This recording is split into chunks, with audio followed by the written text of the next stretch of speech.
Hi everyone, good Saturday to you. First of all, I want to say thank you to all of my faithful supporters, and I want to really apologize for not having original interviews. Probably, well, for several months now. I did do an interview with George Webb in May, and actually Cynthia McKinney has agreed to do an interview with me, but we haven't been able to come up with a time. I've been in touch with various other people as well. As many of you may know, I actually had quite a tragic turn of events last March. My partner, Tom, died very unexpectedly. His daughter subsequently had me removed from the house in a very unceremonious way, and there are ongoing consequences from that. But suffice it to say, at that point, my schooling had to be put on hold. I had to find a new place to live. There's a real housing crunch where I was living on Gabriola Island, and so I'm actually revamping things. I have a very dear friend who was my teacher in grade 6. She is an author. I've been working with her for several years, decades. She published one of my books that I wrote when I was in her grade 6 class. She was an amazing teacher. Her name's Lynn Hancock, and for those of you that don't know her work, you need to go and look for it. She wrote, There's a seal in my sleeping bag, there's a raccoon in my parka, Gypsy in the classroom, which is where I come in because we raised a baby ape in our classroom, and I was quite an avid writer and very hands-on at the time, and she was remarkable as a teacher because she brought in all of these animals to the classroom, and I was able to use my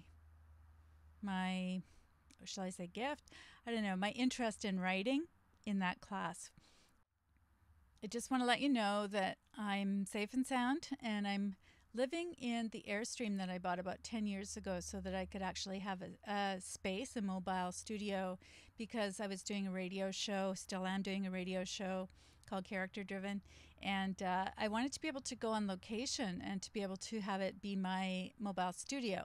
Well, plans have been modified a little bit. Now I'm telling you all this while on the screen I have this picture that has nothing to do with anything that I've just told you. For those that remember, a few years ago, I was doing a show with Dr. Judy Wood, and it was kind of a very cool concept because we would go through her presentation and we would have various people. We had Julia Davis on. She's an engineer. We've had a metal worker, iron worker, I should say. We had a celebrity. We've had all sorts of different people on. But what she would do is go through her presentation about what happened on 9/11.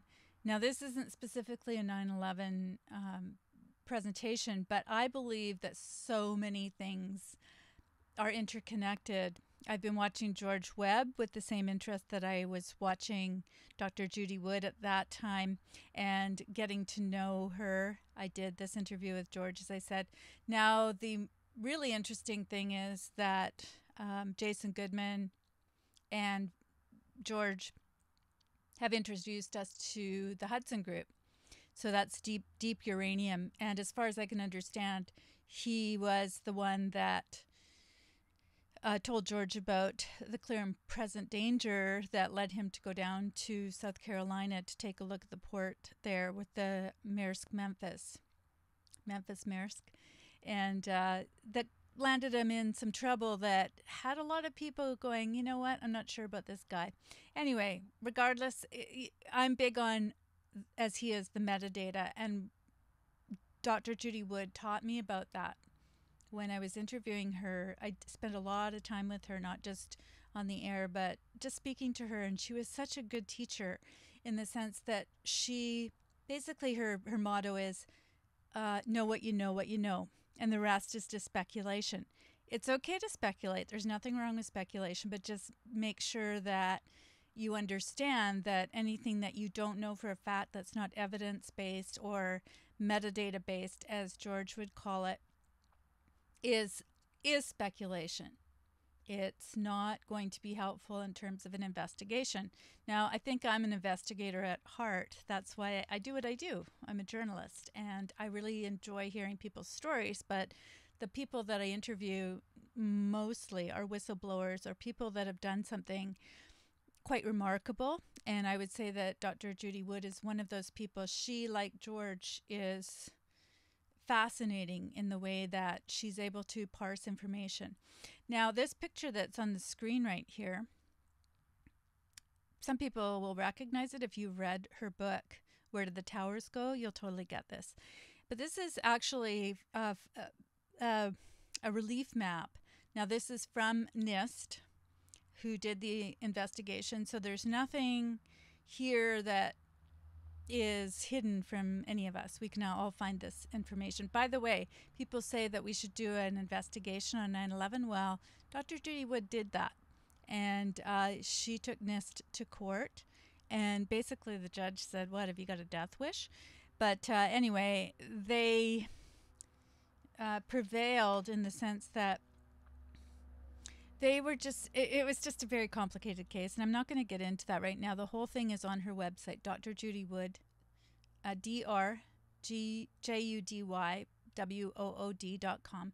And it's a wealth of information. It's amazing. She's kept it up from its original format, which started, I believe, in, well, the early 2000s anyway. It wasn't 2001, but. So I was also reviewing my interview with Julia Davis.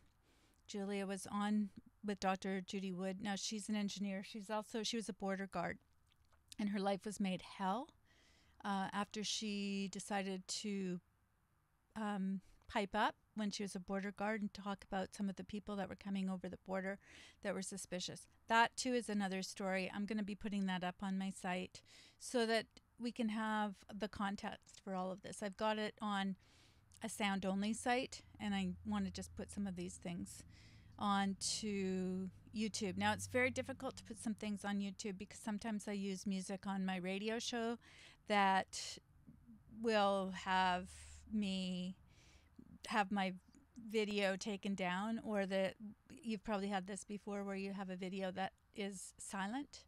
Now, that means everything's silent if there's a voiceover, whatever. So you would, if there's any music in the background.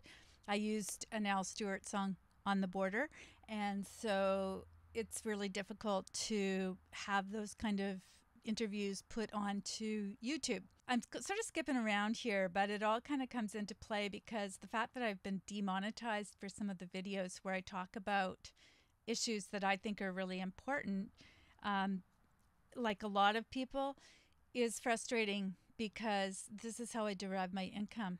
And I do a radio show. I do a lot of things that are voluntary. I'm a student. So it's not boo-hoo, woe is me. It's just that I want to be able to do more of these. And I feel like I have a lot to share because I've talked to a lot of really interesting people. And I want to be able to put these things together. And I've just been in kind of survival mode for the last few months. And I do miss my Tom.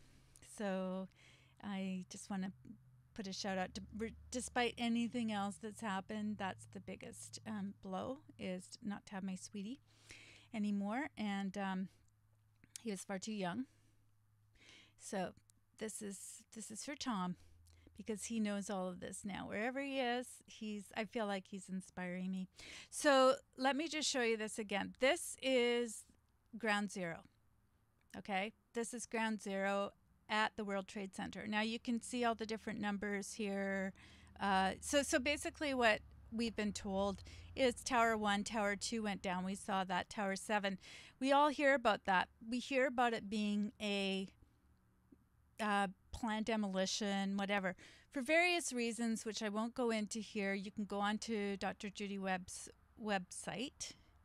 Wood. Why do I keep calling? Well, it's George Webb and Judy Wood. So it's, and it's a website. So she, like George Webb, has been treated like a crazy person because she comes up with different words. Now, in science, you're allowed to come up with new words. If there's no word to describe what it is that you are looking into, that's the whole nature of the game. I mean, honestly, she is a professor.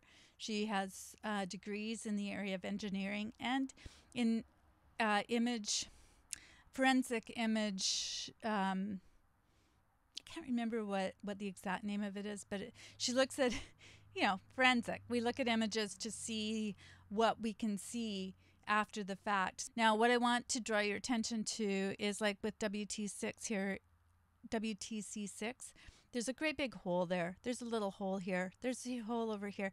You see these holes, okay? It's really important to look at that. Those holes are not caused by fires. You'll notice that there's no debris in the holes. So if you've ever, this is actually, as I said, I think it was taken on, it'll say on here somewhere, but I think it was taken on like the 20th or something of September. I could be wrong. Again, do your own research, take a look at it. It's been a while since I've talked to her, and I used to know all of this information. You'll notice that the debris, what there is of it and the damage is confined to this particular area. If you look around, you'll see like there's some damage to these other buildings a little bit, but it's really localized right here to, sorry, I keep moving things. Sorry about that. Hopefully you're not looking at me, you're looking at this picture. And so everything makes sense. You can see, excuse me, the outline of some of these buildings here. And so I really highly recommend that you go over there. The reason I'm showing you this is because, okay, here's where deep uranium comes in, because he has been talking to Jason Goodman, he's been talking to George Webb, he's been talking to various people about how the John McCain and the Fitzgerald, the ships that have been mysteriously rammed, there's a connection between the sort of microwave weapon. Okay, that's what he's kind of calling it. I can't remember whether he calls it a beam weapon, but I think he calls it directed energy. All right, what Dr. Judy Wood would call this is a directed energy weapon. It's due. And her slogan is, they done doed us. And so she was talking about this years and years and years ago. Actually, we go right back to Reagan and his Star Wars incentive or program. Star Wars was basically a due weapon. It's directed energy. It's a magnetic response. There's a lot of things about it that are new, which is why she created new words for it, because it actually defies physics in some ways. Suffice it to say, when I hear George Webb talking about deep uranium, and when I hear about some of the things he's been talking about, it's just sending all these bells off in my head, because it makes total sense to me as somebody who's studied this with Dr. Judy Wood. Again, I talk to the people that have done their own studies and have done some amazing work themselves, and that's my job as a journalist. Do you hear that, other journalists? The job is to go and do your research, to get up off your butt and to find out what you need to know to be able to intelligently address some of these issues. Okay, so I think we've looked at this picture long enough, and I'm going to now go over to this website here. This is actually, sorry, I've got things in the way here. This is Maritime Weapons of Mass Destruction Detection Program. Now, if there was not weapons of mass destruction in the first place, we wouldn't need detection. But we know, because apparently, Hussein, all these guys had weapons of mass destruction years ago. Well, we know about that from Hiroshima and Nagasaki. But let's just say that there's a lot more sophisticated weapons that are being used. My personal opinion is that one of them was used on 9/11. You can see the pattern, you can see the evidence, you can see some of the bridges that have had the same technology used. They've just kind of come apart, they've dematerialized, they've dustified, as Dr. Judy would say. I just want to show you this because this is from the Navy military site. So this is not like a fly-by-night. I like to go right to the source wherever possible. I've also talked to Dr. Ole Johansson who is from the Karolinska Institute, and he's talked about EMFs, electromagnetic frequencies. So when you put all of these things together, he talks about weaponizing the grid, which is, as we all know, the smart meters, all that sort of thing are part of this plan. I've talked to Jerry Flynn, who was a radio operator, and he was working up in the north, and he said he was working with China, he was working with Russia. He said, if you think that there's any difference between our technologies, you're wrong. And so much of what we're seeing is just a show. Well, he wanted to look into smart meters to see what was happening with them, and he was kind of appalled because that was his word. He said, we are weaponizing the grid. Ole Johansson was talking about how we're walking around in a soup, because not only do we have the smart meters on our house, and this is a global initiative, and so not only are these smart meters sending EMFs to our homes, but they're also communicating with the Zigbee meter that is in each neighborhood. So it's going back and forth, and it's also going to our house. So again, tying all of this together, we start to see that there's some sort of electromagnetic, the word electro and magnetic comes up so many times when we're talking about these things. And so they all tie together. And for someone like me who's interviewed people around the world about such things, it starts to really make some sense. Now, this is something that you can take a look at. I will leave the link in the description. I'm sorry again for shaking the camera. I do apologize. I'm just getting back into the swing of things here. And so then there's another really great person that I really suggest that you take a look at. Okay, so this is the video that I actually have on my channel as well, but it's also something that Abraham Rodriguez has on his channel. He's now become a doctor. I met up with him through Dr. Judy Wood, and he was at that time an intern, I believe. And this is a video that he has on his site. We have similar interests, he and I. Absolutely. Experimental weapons? Yeah. Yeah, I think. Yeah, they shoot the boss. We saw the boss as like a cloth, like a wet cloth. It seems like a Volkswagen. Big boss, like a Volkswagen. This testimony was reported to American filmmaker Patrick Dillon a few weeks after the battle for the airport. The person interviewed, Majid Al-Ghazali, is a well-known and respected man in Baghdad, who is the first violinist in the city orchestra. In addition to describing the battle, Majid Al-Ghazali wanted to show Patrick Dillon the site near the airport where the mysterious weapon was used, along with the traces of fused metal still visible, and the irregularly sized ditches where the bodies were buried before they were exhumed. We sought out Majid Al-Ghazali to hear more details of his story. We met up with him in Amman, and he pointed out some inexplicable peculiarities on the bodies of the victims of the battle for the airport. Just the head was burned, and the other parts of the bodies wasn't anything that happened on it. Al-Ghazali reported that he had seen 3 passengers in a car, all dead, with their faces and teeth burnt, the body intact, and no sign of projectiles. There wasn't any bullet. I saw they teeth, just the teeth, and no eyes. All of them, with the body. Nothing for the bodies, just the teeth and all the, the heads were burned. There were other inexplicable aspects. The terrain where the battle took place was dug up by the American military and replaced with other fresh earth. The bodies that were not hit by projectiles had shrunk to just slightly more than 1 meter in height. Except that the bodies is killed by the bullets. Most of them that become very small. It's like like that, something like that. We asked Majid what weapon he imagined had been used. 1 year later, we heard that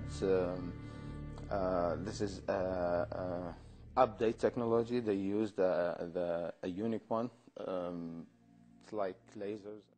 The reason that I show you this is because it indicates that these weapons were being used in Baghdad. That was a long time ago. I think when we're talking about things like 9/11 and we're still talking about how each floor was flattened, thing is that it went down faster than you could drop a billiard ball off the top of the building. So the law of physics is already being violated at that point. If you can drop a billiard ball off the top of a 110-story building and have it drop in 10 seconds, and yet the buildings went down in less than 10 seconds, and we've still got the flattening of each floor if it's controlled demolition, it doesn't make sense. Yeah, it doesn't make sense. And even people that are into controlled demolition talk about that. It does look like that, and I grant you that, but it actually dustified. And unfortunately, the people themselves, if you think about a microwave oven and what it does to things that are in the middle, you've got paper that's unburned.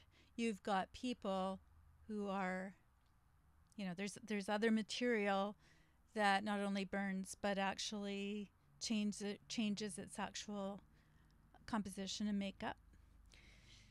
Don't want to go into it too much. Not my thing as far as explaining things like that. I just want to make you aware of where I'm going with this, okay? So that's a little bit of evidence there.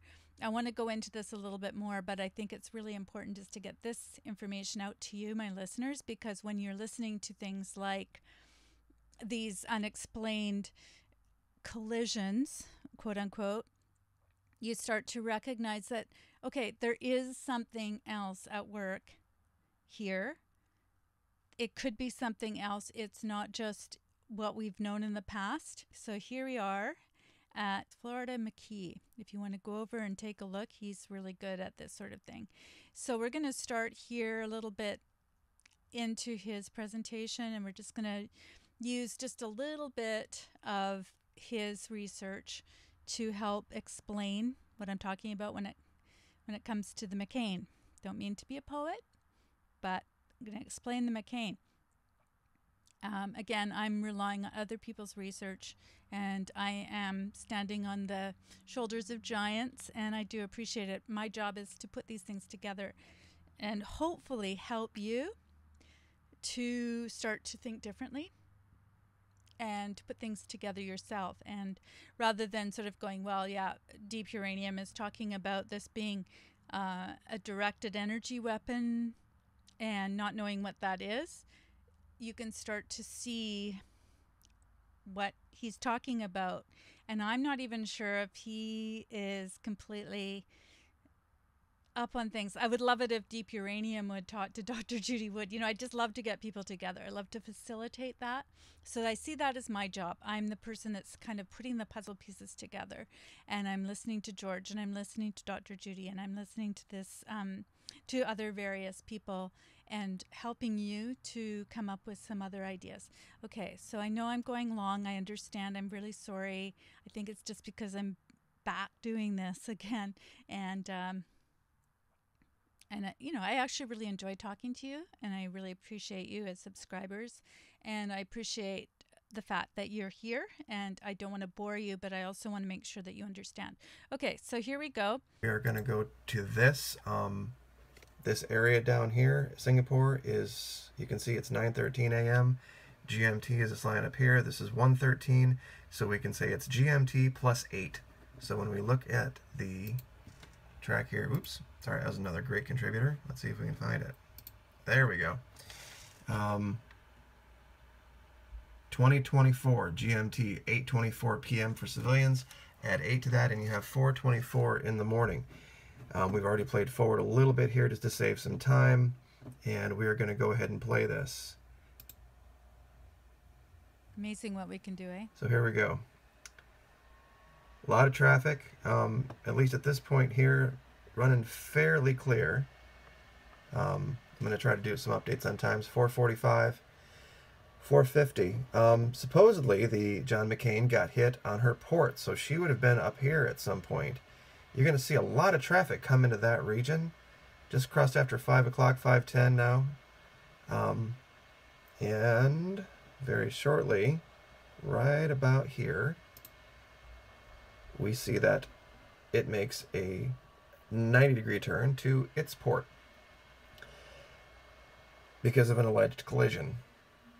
Now, the collision was supposed to have come from up here somewhere, so apparently the McCain would have had to cut literally right through the Guangzhou Wan's line of travel as well to do it, unless, and I alleged this before with the issue with the crystal and the Fitz, that maybe the Fitz had been running right underneath the track of the crystal, really, really super close to her, and then cut over. But the Navy said that wasn't the case. She was traveling outbound, so that blew that theory out of the water. But once again, for this ship to have reacted this way with a hard 90-degree turn to port as a result of a collision, the type of which we see on the McCain, which is a puncture right at the waterline, way back aft port,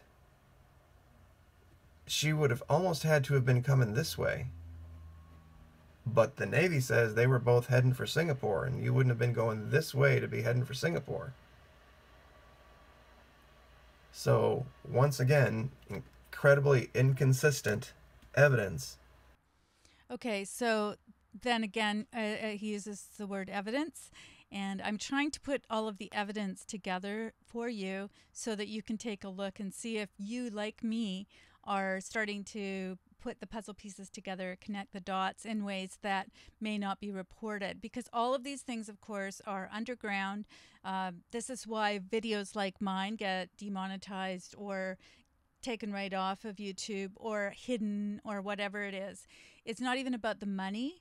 It's about, although a lot of we on YouTube do derive our income this way, it's not about that. It's about wanting to get the information to our viewers and increasing our viewership so that you can be educated and take this information and synthesize it and think about it yourself and take a look at the evidence or the metadata or whatever you want to call it. I'm going to add one more thing because one of the other YouTubers was talking about, they had a picture and I thought, that's a weird picture. I haven't seen that published. So I decided to go and do my own research and to find out what the McCain actually looked like after it was hit. So I'm just going to pause again and I'm going to bring that up for you and then show that to you. And basically that's going to be the end of the video. I just want you to know that it is coming to an end, but I had to lay the groundwork here along with some of my own little personal things, but I wanted to lay the groundwork. Now, I'm really happy to have a conversation. I hope that you will discuss things intelligently and kindly in the comments. And I do publish most of the comments, unless they're just completely spammy or trolly. That's, I don't even mind trolls. I'm really into the open-ended concept. I like to hear back from you, and I like to get information from you. So I'm hoping that you will participate. And I love this because, again, working with just the raw data rather than having to have it parsed, I want you to be the judge. I want you to take a look at this. By the way, I do apologize if you hear any traffic in the background. I'm not really used to being so close to the road, and there's nothing I can really do about it, but I hope you'll just ignore that and the shakiness and just kind of go with it, because I'm trying to get this out to you as in a timely fashion. And I think it's really, really important, particularly because we've got this investigation with George coming up and the Awans and the dirty bombs. And it is kind of frightening.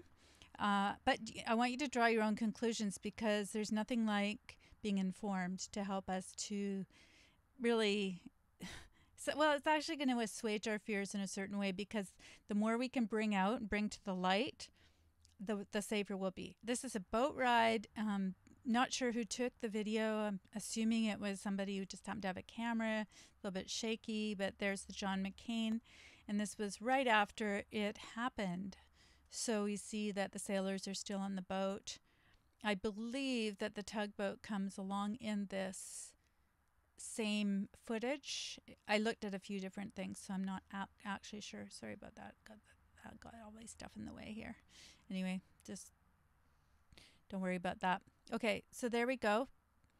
There's the damage. Now, when I saw this damage on a still photo, it looked as though the damage was above, and it was really strange. I think it was, well, it was a fellow YouTuber, I can't remember exactly, The Outer Light, I think it was. But when we look at it here, we see the damage. It does not, to me, look like a ram. It looks to me very similar to some of the other directed energy weaponry that has taken place, which is why I believe Deep Uranium was talking about that. It's right below the water line, very strategic. And, you know, usually if you're rammed, there's the crumpling of metal. But we see here, if you want to take a look at Dr. Judy Wood's site, you'll see that this is very similar. Also, John Hutchison is somebody who's done some experimentation with directed energy weapons, and he's recreated some of the effects. Instead of listening to just one person talking about one issue, take a look at all of the different issues together. Now I'm taking George Webb's investigation about the Awan Brothers. I'm taking Deep Uranium's information that he gave to him about the dirty bombs. I'm taking the information that Dr. Judy Wood gave me many, many years ago. I'm taking 9/11 information. I'm putting it together with our other friend from Florida who has kindly tracked the traffic and shown us that there was no ramming that could have taken place according to his calculations. And I'm also putting together that with that documentary about what is actually being used in warfare right now. It's being covered up. We're not there watching it, but the locals are seeing it. Okay, that's all I'm going to say. I am sorry to make this so long. I truly am. I'm going to be a much quicker. Can I apologize anymore for the shakiness or anything else? It's my temporary setup. As you can see, I've got stuff going on in the background, and I hope to get this out soon. I'm just trying to do this before I have to get ready to go back to school. And so thank you so much. Leave your comments below. Make any donation that you can. I'm just really thankful for anything as both a student and a person who, I'm not homeless thanks to my Airstream, but my Airstream is gutted, and it's a very old Airstream, and it just needs a little bit more. I just need to be able to drain things. I've put in a trough for a bathtub. It's very cool. I'm going to do another video about that if you're interested. I know some of you are just not interested in my little project here, but I wanted to just say that those of us that are dedicated to getting the information out, we'll do it whatever way we can and in whatever circumstances we're in. And I want to thank you so much for giving up some of your Saturday is the day that I'm making this, but whatever day you're watching it, thank you so much for being part of the character-driven community. Subscribe, like. I can't tell you how much I appreciate it. Thanks so much.